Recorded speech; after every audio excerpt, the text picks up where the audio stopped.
YouTube channel. Today I have my best friend Daisha with me again. Hey y'all, feel free to follow me on Instagram. My @name is DACHELEO, Daisha. Girl, not too much. Okay. Today we are drinking on Yellowtail Pink Moscato. This is my favorite wine in the world, if anybody was wondering. So, we can toast to a good summer, a hill girl summer. Hill girl summer.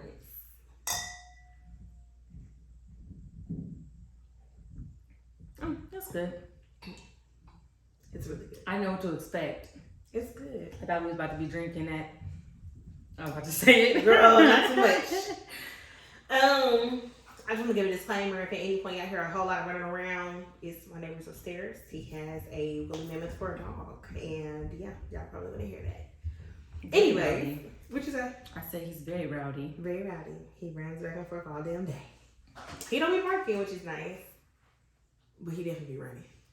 Anyways, so today we are going to be talking about generational curses. We're going to get it started with a couple of icebreaker questions and then get right into the discussion like normal. So our first icebreaker question is, what message would you put on a billboard for thousands of people to see if you could? So, related to generational curses or just in general? In general, like a motivational message or inspirational, just anything. It is what it is. That's my go-to. I say that a lot. Okay, it's a good one. I feel like I would say, I guess on a billboard it can't be too wordy. Because I was just gonna put my favorite quote on there, but Girl, you about to have niggas crashing. Yeah. Okay. Watch it tell through life. Only 12 hours safely a day. You feel like it's too much words. It's a little lengthy, so the passengers can read it, but for drivers, they'll get to miss that opportunity. Yeah. Okay, I would either do my favorite quote or I would just put "fuck it, we ball." Because that's a good mood, especially for the summer. That's the summertime billboard. For sure. Okay, so the second question. Oh, you want to do the second one? The second question is, if you could change anything about the way you were raised, what would it be? You ever you be like, oh, let's do this, and then once you start, you're like, I don't want to do this. When I read through it, well, you feel like it's gonna be a little too deep? Yes, because I'm like, damn, it's a whole lot of shit I would change about that. But I was thinking that too. I'm like, this ain't an icebreaker. This ain't a little shit. I wish we was rich. That'd be nice. To have money, I wouldn't have to want for nothing. I wish my childhood was less strict. I feel like that would be the one of the things that I could change is just a less strict household, a little bit more room, a little bit more flexibility, a little bit more grace. Yes, grace, definitely. So yeah, that would be the one thing I changed. Okay, so the next icebreaker is, what are you holding on to that you need to let? These aren't really icebreakers. It's not giving icebreaker. It's getting a little deep. Yeah. Okay. So the ice is broken though. We're going straight in. Yes. This is a drill. Which this is not a drill. So what are you holding on to that you need to let go of? Girl, please. No, seriously though. There's some hurts, some trauma that I probably should let go of. I'm trying to think of what's the right word. Maybe grudges or people that I haven't been able to fully forgive because there's things I haven't fully processed yet. So it's like, I don't hate you. I've moved. I'm not on that no more, or I wasn't ever on that. But long story short, I would say let go of grudges and hurt, so I can move past it fully.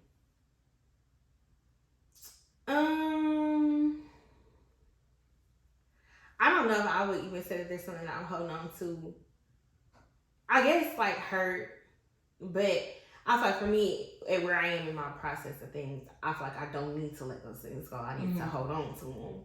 because it's gonna keep me like conscious and aware. Mm-hmm. Versus like letting go of it is just gonna let me like walk into situations naive and like. So, in theory, I feel like I know I need to let go of it in theory, but in my own reality, I don't want to let go of those things yet. Yeah. So it's like holding on to it for you is protecting you. Yeah. In a way. Mm-hmm. But it's also wearing you down. It is wearing me down. Girl. Bad lady. Show this back. Let's toe up. So yeah. So now we're going to get directly into the discussion topic, which at this point it feels like we kind of already got into the discussion topic. Yes, we jumped in. But we are going to officially start those questions. And first up we have, what was your breaking point or catalyst for changing your journey? Oh wait. So even though we're talking about generational curses in this video, we're also talking about like there's going to be undertones of healing and growth and boundaries and all those types of things that kind of build up to generational curses. So what was your breaking point? My breaking point had to be in college. Everybody's breaking point. Yes, I just I could think of numerous times when I don't know, I just could feel my trauma. I could see how my trauma was playing out in my life and how it was not only affecting me, but also my, like you, Jasmine, and Dominique, the people that I was around. And I'm like, I'm not going to have any friends if I don't get this together. And that's not what I want. So that was definitely my catalyst for change. Seeing how it was impacting my relationships. It was just like the cycle was repeating itself. And I don't want that to happen anymore. Yeah, I feel that. I think my breaking point was definitely, so it wasn't in college, it was directly after college. It was summer 2019. And it was just like the moment where I realized like what my actual issue was. Like, I feel like I've been running from my pain and my issues for a long time. And like the summer of 2019, like right after we graduated, is when I realized like, bro, something is wrong with me. Like, this is not normal. Like, normal people do not do this. Normal people don't act like this. Like, I feel like my road rage, it was really my road rage. I don't know if you remember this, but it was a time when we was coming down the gallery in Muncie, and we was over there by that Dairy Queen. Did we just leave that open house? I don't remember. Maybe that was it. I remember that day. But yeah, this dude was turning slow, turning right. And for some yes, that was that day. It was. Because I had on this dress, and I felt so ugly in that dress, and it pissed me off. I left the house, I was pissed. We was at the open house, I was pissed. And so we coming back from the open house. If you don't know, you don't know. But if you know, you know. I got some problems when we on the road sometimes. And so we driving, dude turning slow.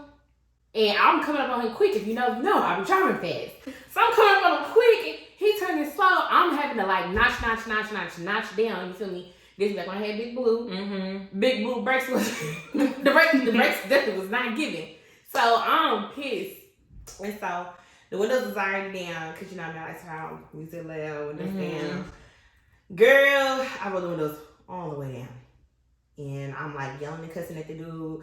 Like I get over kind of while he's turning, and he's just turning real slow. I'm cussing him out through the window. The shell's in the passenger seat, and like I'm just going in. I thought I put my car in park. I can't remember. But I thought I did put my car in park in a moment, and then I like put it back in drive because I was just like, I saw that shell, and the shell seemed quite scared. She was very scared, and she was just leaning back in her seat like. I don't play the road rage games. People are crazy. They'll kill you. I'm crazy too. So I'm ready. And that's the problem. You know, you got other people in the car. It's like, I'm willing to die behind this. Right, you about to play with my life. Everybody else ain't ready to die behind this. So I'm going crazy. I'm popping off. I'm yelling. I'm cussing. I'm acting a fool. And in the moment, I look at this shit in my like peripheral. I see her while I'm yelling at this dude. And I'm like, what the fuck is wrong with you? Like, it literally just hit me in that moment. Like, what's wrong with you? What are you doing? I could see Jasmine in the bag. Jasmine was just like, Jasmine eyes getting big, but she be like, oh, Jesus. Because what do you say in this situation? She's already mad. Yes. We just like, yes. I had every intention of getting out the car. Like, I just was very angry. Like, I put my car in park for a reason. Like, I needed to get out. I needed to handle that. And then the rest of the ride was just very quiet. Now, the music was up loud still, but internally, a lot of stuff was just going through my head, and I was just like, something is wrong with me. And then we get to Meyer, which, if you know, that's a long, winding 5 to 10 minutes or whatever. And yeah, I was like internally battling with myself the whole entire time. We put up tomorrow, and I was like, something's wrong with me. And y'all were like, are you talking about the road rage? And I was like, no, like the road rage is not the real problem. Like that's a problem, but that's like, I'm like, what's that word called when you be like deflecting? Mm-hmm. Is that the word? Yeah, displacement. Yeah, like I was displacing my anger in that moment because I wasn't mad at that dude turning slow for real. Like that was not what I was mad about. I was mad about something else. Yeah. And so like I just had a whole like moment of realizing like I hated myself internally, and so externally I was just acting a fool on everybody. I didn't care, and yeah, that was my moment. And I was like, we're gonna work on this, and it got better. My road rage is different, all types of stuff, but that was my moment for realizing that I can't be acting like this. I can't be doing this type of stuff. I'll second that. You've definitely grown, because my God, the way you was acting in them streets. Okay, so the next question is, in what ways are you different today than you were in previous years? I would say that I didn't go in depth with my breaking point, but I definitely was very insecure, and I still do to this day. I'm just very like, have an inner monologue going at all times, and I'm anxious, so I'm always trying to process stuff.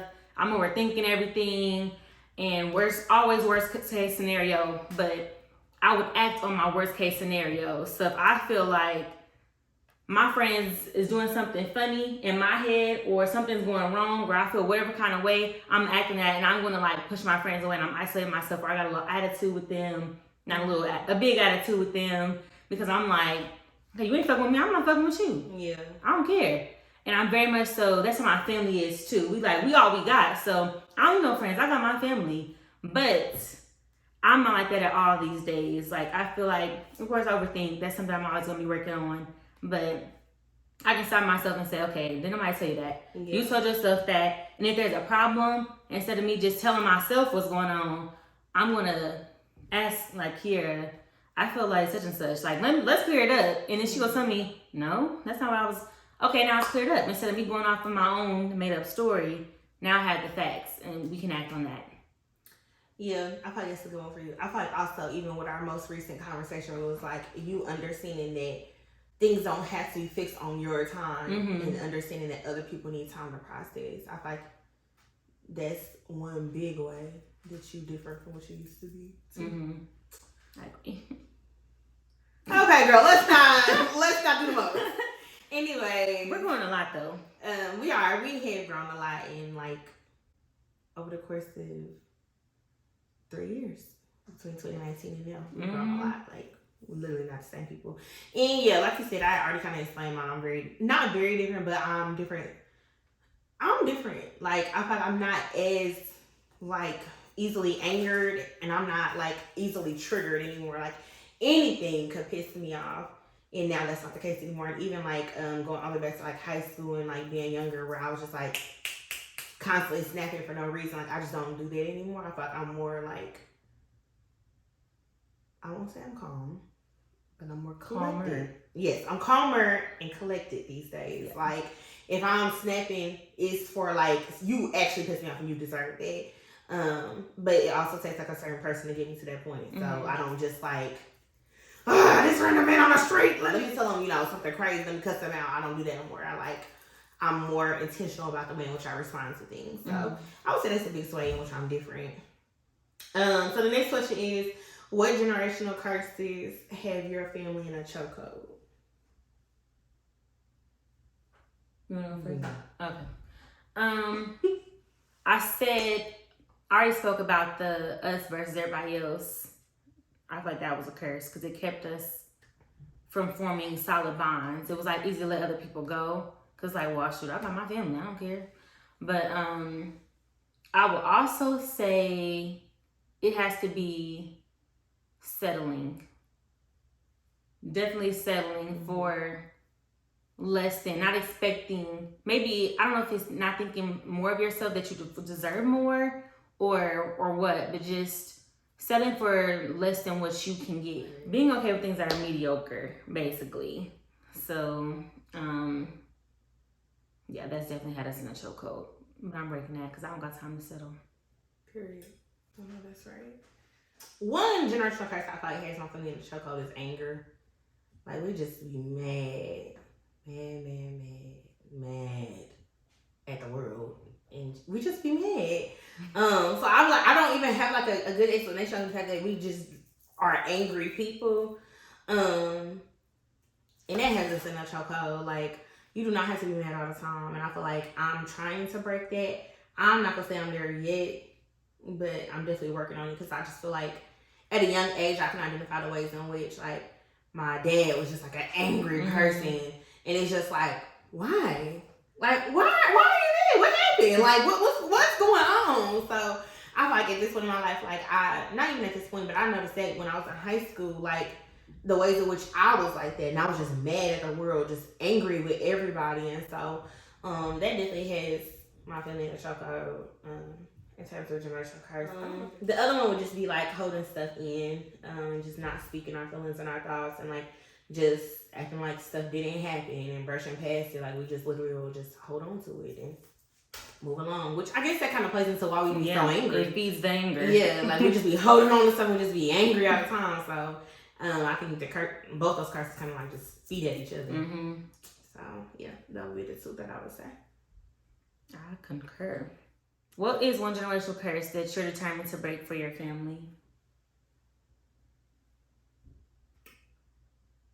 The anger one. That's one I'm most determined to break. Just because I see the way in which being angry affects not just like me internally, but also the people around me. And like how, like, in some cases, like what Jasmine, they share, like, sometimes it incites fear. Like, what the hell? Like, you so angry, we might be in a situation. Or how it also like pushes people away. People don't want to constantly be around somebody that's angry. And I don't want my kids growing up angry. Like, being angry as a child and just growing up with that anger your whole life is so, it's heavy, it's thick. And I don't want my kids to have to feel like that. I want them to feel like kids. I want them to be free and, you know, understand what love is and what it feels like. I don't want them to just be like, I don't want their anger to be what's keeping them warm at night. So. That was a good one. That was a good one. It would be like the two that I mentioned. So isolating ourselves and the us versus everybody else, because you need people outside your family. What if your family make you mad? What am I gonna do? Now I'm stuck in my room. I'm not talking about, like, who am I gonna have if I shut myself off from everybody except for my family? It's just not gonna work out. And then settling, definitely, I'm breaking that because, like I said, I don't have time for that. You don't. I thought the other one was good with the oh damn, what was the first one you said? Like us versus everybody else. Yeah, because I feel like sometimes it's people that's not even your family for real that treat you better. And it's people that's gonna come in your life and they not blood, but they treat you better than blood ever would or ever could. Stuff like that's important too. Like, just not being closed off to that. Yeah, and not treating. I feel like when I had that mindset, I treat people like they're expendable, even though they're not. Like, they're very invaluable to me. Like, I can't replace the friends that I have. But if it just makes it easier for me to let them go, because I feel like, well, whatever. Yeah. But it's not really honest. Like, you don't really feel like they're whatever to you. You're trying to protect yourself. Okay. How have generational curses impacted your family? I feel like we kind of answered it, but I feel like to me it's almost kept the love at a surface level. Like, we're not able to like really penetrate, or even like convince each other of certain things, because since we keep things in, and since we are always angry and we just hold on to that stuff, it's like we never talk about what made us angry. And so we're just kind of like skating past it. But also, for all of us, we're all grown, we're all adults, and even like with family that goes beyond my immediate family, like and if you ask me in general, we all be angry. Which is what I say, it literally is generational. Like, it's not just specific to my family and grandma, grandpa. It's like everybody, auntie, uncle, cousin, like everybody be angry. And so I feel like when we get together and we try to love on each other, we have a good time, it's only to a certain extent. Like, it's very surface level, and you can feel that. And that's why I said, like, it's important for me to make sure that my kids, at night, I want this love to keep you on. It's not your anger that I want you wrapped up in, because that's really what it is, because you're not letting the love come in, because you're still dealing with whatever happened last year, 2 years ago, 3 years ago, 5 years ago. So you're not even allowing somebody to love on you properly. You're not allowing somebody to say, hey, I'm sorry, because you won't even tell them. And so I feel like that's how it is in my family in general. It's like we're just very surface level with stuff, which I think kind of plays into our lack of trust too. It's just like, I mean, you talking, but I'm not feeling nothing. You feel me? So yeah, I would definitely say that's how it's impacted my family. It's just everything is so surface level, so it's hard to penetrate. And I feel like that's how it is even with outsiders too. Like, it's hard for us to let people in, because it's like, you know, your family's supposed to be the closest people to you, but what happens when they're not? You know, so then it's like, how could anybody that's not them love me more if they can't even do it? You feel me? So it's like, yeah, it's impacted us. For mine, I would say the same. Like, I think you're speaking to like the relationships that you guys were able to form, not only with each other, but people on the outside, and having that. We got mindset is going. It makes it hard to form those deep bonds, because if I'm telling you and I vocalize that to them, like, I mean, I got my family, so that's all that matters. And how you supposed to take that as my best friend? Like, what? Like, what's that supposed to mean? The hell am I here for? And especially if she got her own stuff that she's battling with, that might be insecurity. Now I just like, well, am I expendable? I don't got no value. You know, it's hard. It's just hard. And also it's hard to let people into my family circle, because I am close to my family. So if we all like one type ball, like, ooh, I don't like, some people in my family, like, I don't fuck with your friends because you don't need no friends. You got me, I'm your sister. Like, what? And it's not comfortable, because I love my family, but I love my friends. So I want us to all be able to get together. But if we all got that mindset of it's just us, fuck everybody else, that's not gonna work. Like, and I don't want that mindset no more. So it's just hard. Like, some of us can't keep friends, just because you treat people like they're expendable. What do you think you're doing, like, in your current life to change that? Like, what actions are you taking to counter? To counter that one, it would be like when things happen, to talk about it. Say, because previously, if something happened, I'm like, well, shit, I'm not going to friend no more. I don't care. I got my sisters. I got my mama. I got my little brother, you know? But now, instead of, I'm not going to say don't cross my mind, because it's, you know, this is years in the making. Yeah. I'm just now trying to break them. Right. It might come. 20 years. Right. Decade. It crossed my mind, but I'm like, no. Like, let me just tell this girl, like, I didn't like that. And I might have to sit on it. I try not to move so quickly on my emotions like I used to. Yeah. Like, let me have some time to sit with my emotions and see what's going on. Like, okay, this, what you just did, picked at this insecurity, and that's why I feel this way. Not because you're not a good friend, but because of something that I already had going on within myself. Like, I really got to process it before I'm just acting on it and vocalizing things. I think now I'm quicker to, I might get more quiet. I get more quiet before I start saying something, so I'm really processing this. Yeah. You being more intentional with your words. Exactly. Not just saying whatever to come in my mind. Yeah.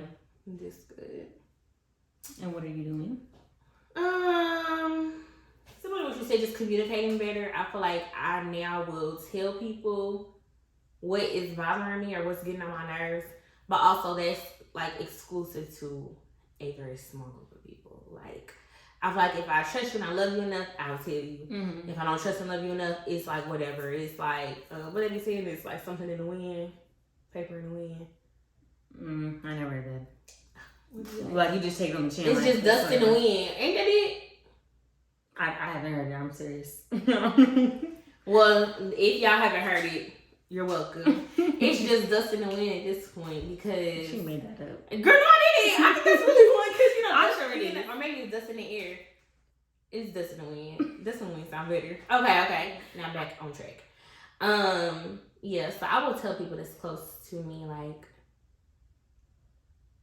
I didn't like this, or I'll just try to have tough conversations. Or previously, like, I'm good for just cutting a bitch off personally. Like, I don't be caring enough to be like, I really didn't like like it when you did such and such and such, or I really wish you would stop doing, like, Mm-hmm. just, please, like, girl, you did what you did. I'm sure you meant it, because me, whatever I say, I mean. Whatever I do, I mean. All of that shit. So it's like, to see from another perspective, like, oh, you're saying and doing things you don't mean.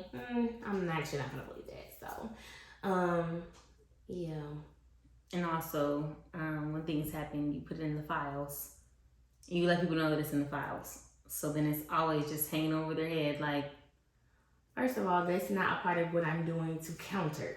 That's you were saying like what you do in the past. You just cut a bitch off. That's what you said. And I'm saying, let's add that. You also put it in the files. Yeah. Now you're saying it's in the files, but it's in the recycle bin. Like, it's close. First of all, I said that for you. That's not for everybody. So there is no recycle bin. Okay, just to be clear, like everybody's files is files. There's a recycle bin for you and a couple other people. I'll put a little recycling bin. Ain't nothing made it to the bin yet, but some things are close. Some things are maybe close to being a recycling bin shredder. Cause I just feel like I feel like it's a blessing and a curse, but I just can't let some stuff go. Like I feel like if I let it go, it's me being stupid. Like I'm making a conscious decision to cross myself. Why would I do that? I wouldn't. So everything has to stay in the files. Back on track. What am I doing to do better? I'm speaking on what is bothering me and things that are hurting me, which I think is like growth. And I feel like I'm doing a good job of it. Yeah, I feel like I am doing a good job of like communicating. I feel like nothing's really come up recently. Yeah, not recently. But like we just had one big situation that drugged through the damn years. So, but my communication is getting a little bit better. Which growth is growth. I'm gonna claim it red. Yeah. Well, that's all that we have for y'all on this episode. I hope y'all enjoyed talking about generational curses with us, and it inspires you to kind of talk about the ways in which you can be better in your own life. Make sure you like, comment, and subscribe. Make sure you drop in the group chats with your aunties and your uncles and your cousins and your friends. Get that conversation going. Yes, these are important things we talking about. We grown now. Like we can't just be, this is how I am. We not doing it no more. Be better. Be better. Wake up and try to be a better person than you was yesterday. So we will see y'all later. Bye.